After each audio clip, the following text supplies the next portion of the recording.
Hey, friends, here we are. It's Chat with Matt. It is the 3rd of July here in New Zealand, 2019. We've about 4 hours since new moon was exact, with a solar eclipse that was a full solar eclipse across South America, Chile, Argentina, I believe. I wasn't there. I was here teaching yoga.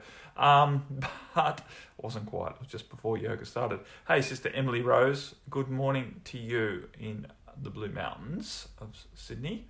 So here we are. It's Chat with Matt. I was just trying to find my way to the notification to see if anyone had... There's me. Won't open, can't open link. I didn't think there was a link there, Robin. Yeah, but no one has posted any questions. Thank you for acting as my secretary, Emily Rose, and helping Robin out to understand what was going on there. I don't think I got the time wrong, 6:30 p.m. Central. I presume that's now. Hey, Sister Aisha, how are you? So here we are. I'm free-forming because as far as I can tell, I do not have any published questions to be answering. So that's dangerous. It's dangerous. I could go anywhere right now. So please, if you're watching, which I know there's only a couple of you thus far, because we have changed our time, and it will be this time happening for the rest of this month of July, because Marie's away over in Thailand teaching a yoga retreat, and then she's moving on to Vietnam to find a venue for another yoga retreat next year, living the life. But I'm teaching yoga on Wednesday mornings. Here it is in New Zealand, through my normal Chat with Matt time. So we've had to postpone Chat with Matt by 2.5 hours from its regular time. But anyway, so this is new normal for at least a month. And I'm here to serve, and I'm here to answer questions or requests or anything, any points of topic that you would like information on or you feel interested about. Awesome, Kelly, Jean. I am glad that Angel's guided you here right now. I was just saying I don't have any question as of yet, so I'm waiting. Hey, Sister Lena, how are you? And did I see someone else? No. So yeah. Please feel free to post something, type something in, and we will talk on that. So it's an awesome time for new beginnings right now, and we get new moon every month, every 28 days, or 28 and 3/4 days, or whatever the lunar cycle is. I'm not exactly sure, but I know it's not exactly 28. As we shift around a bit, and intensified with a solar eclipse is always exciting. But as I was saying on my little live stream that I do every day to my internal group, every day, every breath's a great time for a new beginning. We don't need to wait for such occurrences, but why not make use of them when they come along to help us? So the thing with new beginnings is about, I think I am, Sister Lena, talk about the energy now. So the thing with new beginnings is it generally requires an old ending, which can feel like a death. So, Amavasya, in the Hindi nomenclature, the time of the new moon, the dark moon, is generally a time of rest. It's a time not to do much. Biodynamics also same. You don't do your planting on a new moon, you wait till after it. So quite often we feel low energy around the new moon. And that's, appropriate as we're allowing vibrations to leave so that we're in a better space to begin afresh. We go through a period of feeling the density of what's leaving. So I think it might have been on Drops of Light. I do so many live streams, I get mixed up with what I've said and where and when. But I was also talking recently about, questions around feeling tired. And it's not always that we need to rest more when we feel tired. Sometimes all that's required is that we bring in a level of acceptance and allowance and understanding that I'm feeling tired because I'm releasing a bunch of density out of my field, rather than I'm feeling tired because I haven't had enough sleep. Now, sometimes it is appropriate to sleep more while you are going through processes of, which is basically purification, right? The release of density out of the field. But at other times, it's more beneficial for us actually to get out and do some movement or some breathing or some activity, despite the fact that emotionally we might not feel like doing that, which is pretty common, right? We feel tired, so therefore emotionally we want to mope around and do very little, which sometimes is okay, but other times is perhaps not the most beneficial course of action to take. I've been talking a bit lately in various groups, my high level groups as well as my medium level groups, around this idea of, what are you identifying with when you say, I don't feel like doing something, or I do feel like doing something, or I'm guided to do this? What aspect of you are you identified with at that time? And understand that I don't think we're ever 100% identified with any aspect of ourselves at the exclusion of any other aspect of ourselves. But what is taking the lead? What is the majority of your influence in any one moment? Is it your emotional self? Is it your mental self? Is it your inner child? Is it your heart and your higher self? Is it, the mental self quite often is running in the rules of what you quote unquote should do? Your emotional self's running in, I don't feel like doing that. I've because of what's basically arising to release, right? We have to remember our emotional body and what we're feeling is generally more of what we're releasing rather than on what we're being guided to do. Unfortunately, we use the word feel for all sorts of different feelings. It's not really, didn't land as well as I might like. We use the word feel for all sorts of different inputs, sensations. What's the other word I'm looking for?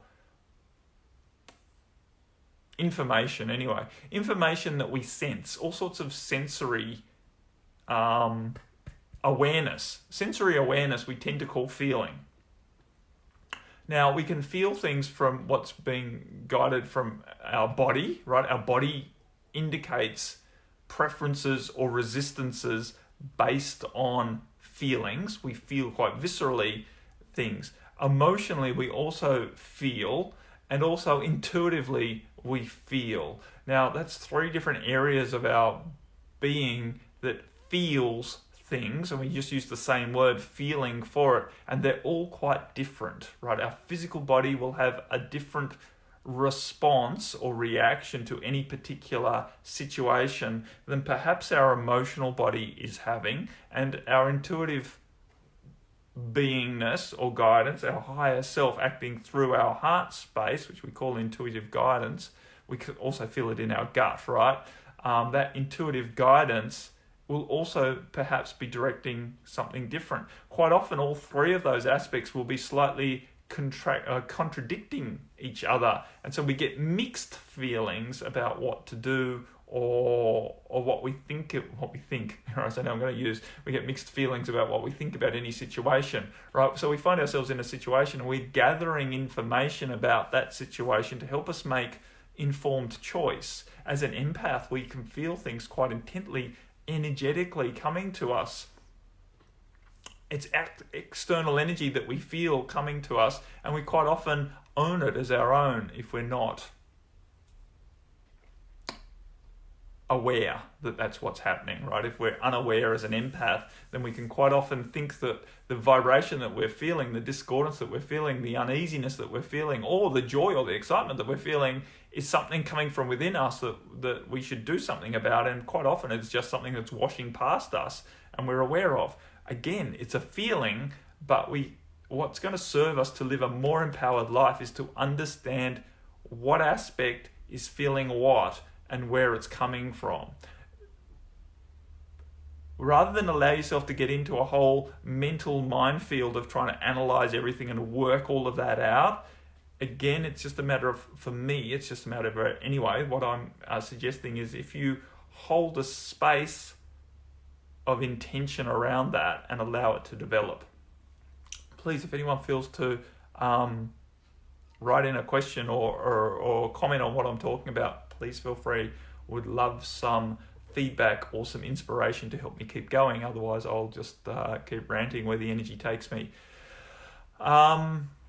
So this idea of there's different aspects of us is important to remember, because it's very easy to go, oh, I don't feel like that, and then make it right that we don't do it. And quite often it's not so beneficial that we just go with how we're emotionally feeling, or we just go with how we're empathically feeling. Oh, I don't feel welcome here.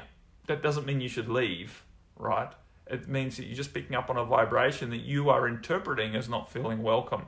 It might not actually be energy projected at you. It's just energy that's flowing through. It's an unwelcome energy. It could be that someone else over in the corner is feeling unwelcome very, very intently and radiating unwelcome energy out there. Now you feel unwelcome energy and you think it's about you, but it's not about you at all, right? That happens quite... Sorry, I got distracted by Facebook in the corner of my eye. That happens quite a bit. Awesome, Aisha. Awesome. So Aisha wrote in, it left so quickly, I missed it. I am just about to run my own new moon ritual in a Facebook group, feeling nervous but stepping out. So first of all, that nervousness that you're feeling, you can relabel that as excited, please.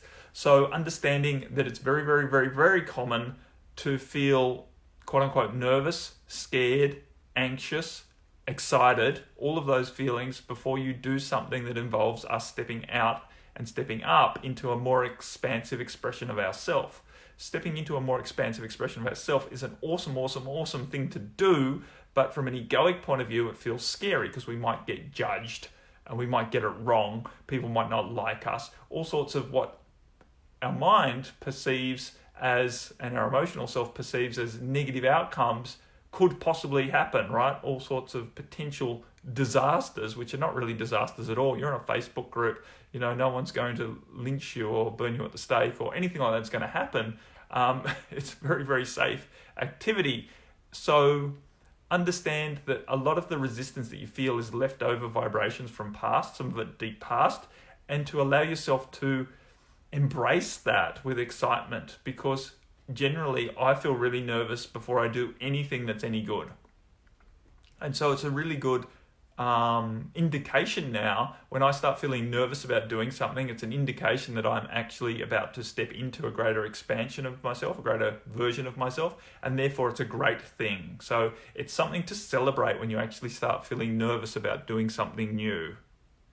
And you went on to write, I found that if I move through what I am feeling, I can usually be productive or shift something. Exactly, Aisha. So that's exactly it. So we feel it, and then we choose to bring, so it's not about denying it or trying to suppress it. It's about bringing it up and honoring it as a feeling that it is, because it's part of the release of what's been holding you back out of being a greater version of yourself, a greater expression of what you're here to be throughout your life. So it's an opportunity to release a whole bunch of energy.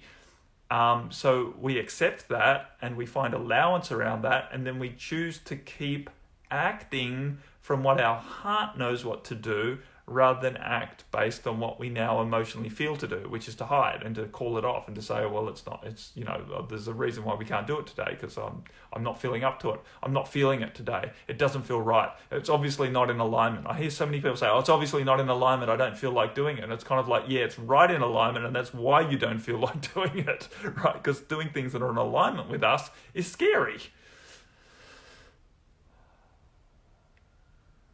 Okay, so I'll read it. But rather than trying to understand it. Sometimes, this is from Aisha as well, sometimes I have found that the more I didn't feel like doing something or going somewhere, I often have had a really amazing time. That's exactly it, Aisha. And the more that we can remember that is actually the truth of it, right? I'm the same. The more resistance I have to doing anything, the greater the potential is that whatever I'm resisting doing is going to have a great outcome. And so exactly. As entrepreneurs, that means we have to just keep plugging away.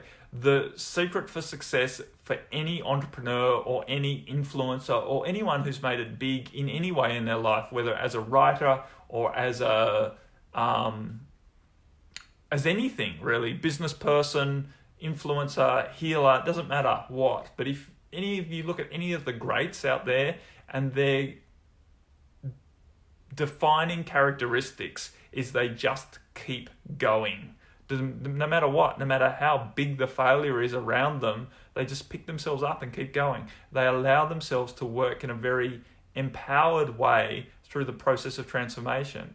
E.g., they try something, let it work for them, which might mean not having the outcome that they wanted from their mind, but nonetheless, it was an outcome that's beneficial. All outcomes are beneficial if we're going into it with the right intention. If your intention is to be more expansive and more open expression of yourself, and you go into action from that space, then no matter what the outcome is, whether it appeals to your mind or not, whether it feels emotionally good or not, you understand that it's no doubt it's releasing a bunch of resistance and limitation out of your field that's going to allow you to be in a more free space, a more expansive space, a more empowered space, so that next time you try, you have a better chance of success in the external world.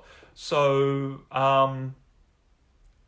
when it's the more that you can remember that I'm feeling really nervous about doing something, therefore it's obviously a good thing to do, then the more likely it is that you're going to have a good outcome. Because quite often we tend to get all doubtful that, oh my goodness, I'm feeling terrible, this could go really badly, oh my goodness, I'm going to do it anyway, I'm going to be strong and do it anyway. But you've planted so much doubt in your mind that more than likely you're not going to have a great outcome, because you chose to align with the doubt and the fear rather than align with, wow, I'm feeling this discomfort, this is going to be awesome, and aligning with the fact that this is a great indication that it's a lot of potential there for a good outcome. It's just a simple little choice that we make with what we focus on. It's not about denying that we feel uncomfortable, it's about choosing to put a positive spin on the discomfort that we're feeling. That's it, right? It's not coating it in sugar. It's not saying, wow, I'm so happy that I'm feeling so uncomfortable. You don't have to say that, but it's just reminding yourself that the discomfort that you're feeling is actually a good sign.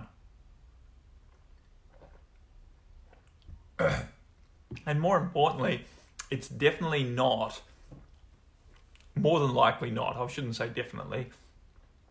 I think we all tend to know the difference between feeling the resistance of scared of something, like a fear-based old resistance, and really having a deep knowing that something is not safe. For me, while there's a potential there for me to talk myself into feeling resistance and going, oh, maybe it's not safe, generally when it really isn't safe, you just know, right? You just know when you've got a real intuitive hit that an action step is the wrong thing to do, that's going to lead into a disaster, potentially, physically life-threatening or whatnot. When you have that experience, you just know it. You just know it. And then once you remember that you know that is different, then it helps you not to perpetuate doubt when you're feeling resistance to doing something, thinking, oh, maybe I shouldn't do it. Maybe this is really a bad idea. It's dangerous. Maybe this is going to end in disaster. I like to believe that I know when something is going to end in disaster and I can avoid that. And I know it very, very intently. And then otherwise, it's more or less just energy coming up to release and my mind now dancing in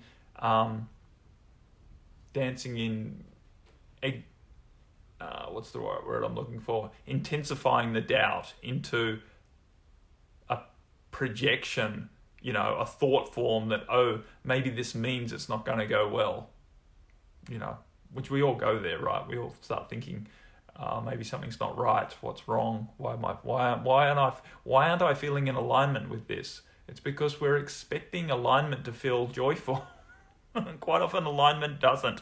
Quite often alignment feels scary, right? Because you're aligning with something that's bigger than you, and your egoic self starts freaking out about that, because it feels like a little bit like death to the ego when you step into a more expansive version of yourself. The old stories fall away and don't have nearly as much pull, and you're liable to take quote unquote risks from an egoic point of view. So awesome. Thank you for bringing that up, Aisha. That is Yeah, I've been doing a lot of that, especially over the last sort of 6-8 weeks. I've taken some big steps forward, launched a new program, stepped out with my content and the way I'm sharing in a bigger way, and it has not felt comfortable, right? It's not felt comfortable at all. There's, of course, I feel very excited by it, and I choose to, consistently remind myself of how good I'm going and how quote unquote proud I am of myself for stepping through the resistance and taking those steps. But, left be, I soon find myself sinking back on an egoic, personal, emotional level to, oh my God, this is scary, dangerous, whatever, unnerving. Who's next? Anything else? What else would anyone like to bring up? Sure that hasn't stalled itself.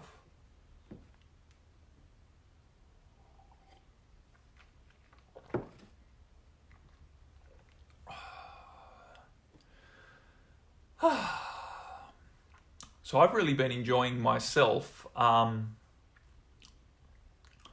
bringing more simplicity to the way I frame transformation. And I've always held it pretty simply, but actually putting it into a framework has been a bit of a game changer for me personally, and I believe it's going to be a big game changer for me professionally, right? As in what I'm offering in terms of service and how more appealing it is for others to invest in what I'm offering and how I'm putting service out into the world, working with Mantara and the light language, but also working as an intuitive coach and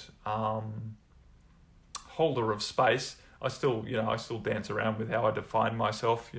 I'm not one to have a very sort of indoctrinated or cemented in authority statement, right? I am this and this, and I help aligned entrepreneurs do this and this and this.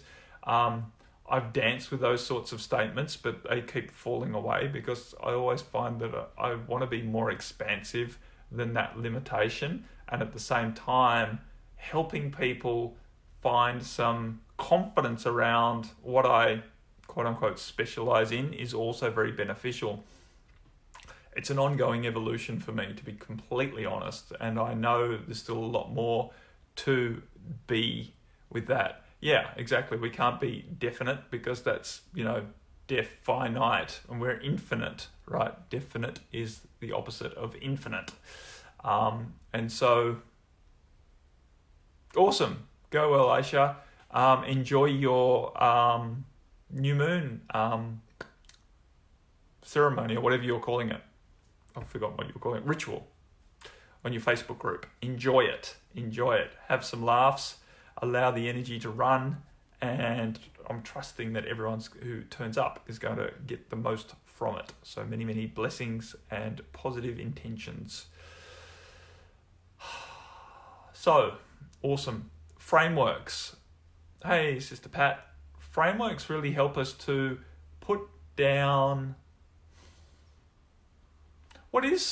it's a simple process, it's a simple process, but there's many levels and layers of complexity to it. But the point is, I just put a Facebook post out on my private page. I'll share it to this page soon, or repost it on this page soon, around the idea that how we tend to overcomplicate things with our mind, I feel is a form of excuse. It's a way of making an excuse for why we haven't managed to succeed yet. We like to believe that the process of evolution, ascension, is complicated, and that's why we have not yet, reached enlightenment. But the more that I work with it, the more that I realize how friggin' simple it is. And yet, I think one big problem we have on an emotional, mental, personal level is this idea that we think that simple should be easy. And I don't know where that exactly came from, but I don't think it's the truth. I don't think it has to be the truth at all. And I guess it depends on how you define easy as well, right? Because there is a level of ease working with a simple process, right? It's not mentally complicated, so therefore there is ease around it.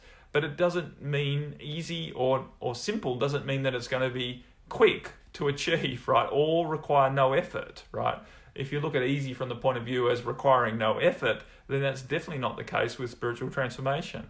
While the process isn't complicated, it just requires us to basically maintain a commitment and a consistency around showing up. And in my belief, basically breathing into alignment with who we truly are and breathing out into acceptance and relaxation around what we are releasing, right? That's how simple it is. It can be put together in 2 sentences. Then understanding that still requires a level of persistence and a level of commitment, which is not easy to maintain. It's not easy for us as humans to maintain that, but that doesn't mean it's complicated, and it doesn't mean that we should be able to achieve it quickly. So I think we tend to overcomplicate things to give us an excuse from a mental perspective as to why we haven't achieved what we think we should have achieved by now. And we just don't have enough patience and persistence and grit to really sink into or relax into a process that is a lifelong and longer process, right? It's an infinite process. The process of spiritual expansion or evolution is infinite. God Source Universe is continually expanding, and thus we as aspects of God Source Universe are continually expanding, and therefore there is nothing, there's no destination. Sister Emily Rose wrote in, I've got the part of me up, that is driven emotionally. I've got the part of me up, that is driven emotionally. I have a strong nauseousness in my belly for 3 days. That's probably got something to do with the new moon energies, Sister Emily. Oop.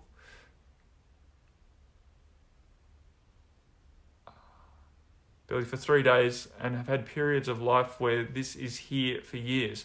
At this point, I don't have thoughts of not doing things or even notice my mind around it. I'm completely unconscious here, I guess. I don't think so. I don't think you are completely unconscious.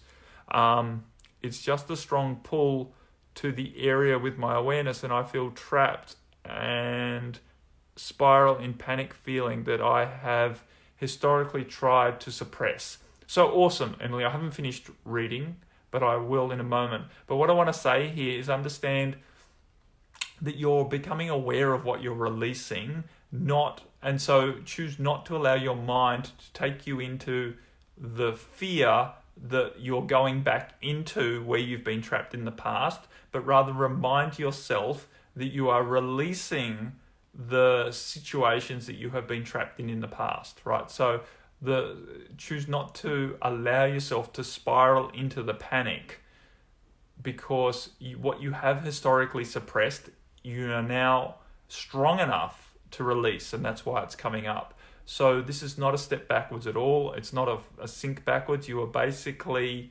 going through an intense process of releasing vibrations that have kept you small and limited in your past, and I understand that feels very scary and traumatic, but you're going to come through it. So I'll keep reading.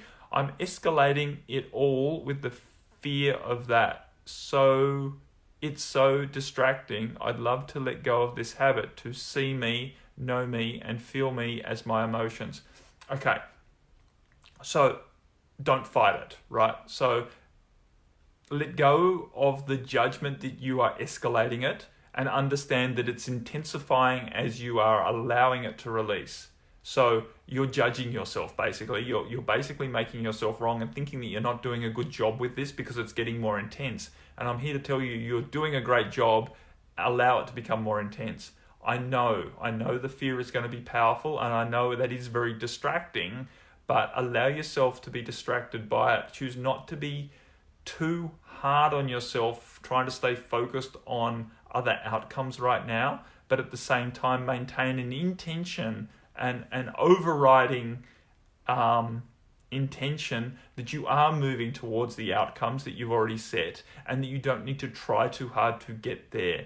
Be in compassion and allowance for the intensity of what you're feeling as this comes up, right?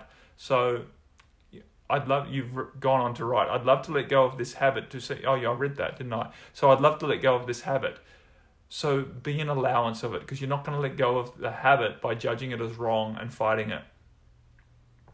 And I'm not even sure that you're in the habit right now. I know there's an habituality to allowing yourself to get lost in these spiraling emotions, but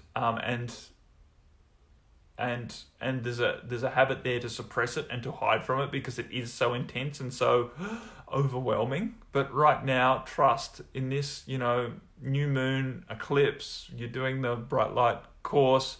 You are held in a very, very supportive space to move through this now. Your job as the personality is to surrender to it with an intention that you are moving through it, not surrender to it so it's going to overwhelm you, but surrender to it so that you can move through it and move into a deeper sense of freedom that's on the other side of this experience, right? You're given the opportunity now to really allow a release to occur, and it's going to happen through the process of acceptance and allowance and relaxation, rather than a process of focusing your mind somewhere else and then trying to keep distracting yourself from the discomfort that you're feeling. Allow yourself to feel the discomfort, but just remind you, just put a positive spin on the discomfort, right? Choose not to get lost in, oh no, this discomfort's too much and I can't cope, but rather go, wow, this discomfort's really intense and I know it's really serving me. Just put a positive spin on the experience that you're having. If you need to, not function for a while, then that's fine too. And if you can function and keep moving without, making the experience that you're going through quote unquote wrong, then that is also really powerful. Okay, so Em wrote back in, thank you, Matt. Feels good. Maybe I'm not doing the same here. Mind like water. I don't know who I am without this. So I want to see more, but it's not letting me see more. No, my see more button's not working. Oh yes, now it has. I don't know who I am without this, so it's big. That is exciting and scary. Yeah, so awesome, right? So the whole idea of I don't know who I am is one of the biggest things that we need to get over as humans, because the truth is our mind, the bit that knows, K-N-O-W, the bit that knows things, our mind will only ever be able to grasp a limited concept of who we are. So as long as we're trying to know who we are with our mind, we're always going to be selling ourselves short. It's time to allow yourself to not know who you are and to really experience in a deeper way who you are. Exactly, Pat, from the head to the heart, knowingness with a capital K. So that's perfect. So yeah, it's time to find acceptance around you don't need to know with the little k who you are. I know our mind in trying to keep us safe and defined and alive always wants to know who we are so that we can categorize ourselves, find, alignment with other things and to avoid things that are quote unquote dangerous. But as we move forward with our spiritual evolution, we have to overcome that need to know with the little k and fall into a greater knowing with a big K that it comes through our heart. And that sort of knowing that comes through our heart is not nearly as definable. And it's hard to find proof. And our mind keeps freaking out going, I don't really know, I don't really understand. I'm having this experience and I don't really understand it, as if that's a wrongness. And to me, it's like, as I sink more into it, that's an awesomeness, because it's far more expansive than we could ever know with our mind. And at the same time, full compassion and a lot of support for you, Em, because I know how scary it is, right? I know that it's a big transformation, and it's not a transformation any of us do once. We're all on that path, and it's all evolving for us time and time again. I've just realized I've gone over time and I better get off this call because I have a private client in a few minutes. And so I best get ready for that. Anyway, my friends, that was Chat with Matt. Thank you all for your inspiration. And I look forward to seeing you same time, same place next week. Until then, be good. Much love to you all. Bye for now, my friends. Goodbye.